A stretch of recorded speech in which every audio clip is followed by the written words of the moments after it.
ছিল সেটাই কিন্তু করেও দেখিয়েছে।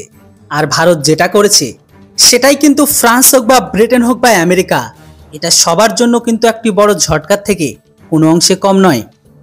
একটা সময় তো এমনও ছিল যখন ভারতের ফাইটার জেটে লাগানো মিসাইল প্যাকেজগুলো সবগুলোই ছিল বিদেশি।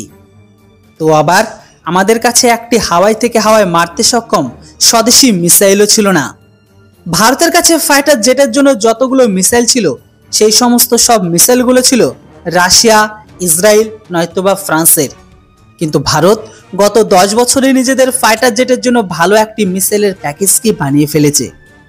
আসলে বন্ধুরা, প্রথমবার ফ্রান্সের থেকে কেনা রাফেল ফাইটার জেটে ভারতের স্বদেশী বিয়ন্ড ভিজুয়াল রেঞ্জের অস্ত্র MK1 মিসাইল যুক্ত হবে, যেটাকে নিয়ে ভারত ডাইনামিক লিমিটেড প্রস্তুতি করছে। আমি আপনাদের এখানে বলে দিই যে অস্ত্র MK1 মিসাইল শুধুমাত্র পরীক্ষাকে করা হবে, সেখানে আমাদের অস্ত্র MK1 আর অস্ত্র MK2 মিসাইল যুক্ত হবে। কিন্তু ভারতের এই মিসাইলের প্রস্তুতিতে এখন এটাই বোঝা যায় যে ভারতের ফাইটার জেটে বিদেশি মিসাইল সম্পূর্ণ গায়েবী হয়ে যাবে, আর সেই মিসাইলের জায়গায় ভারতের স্বদেশী মিসাইল নেবে।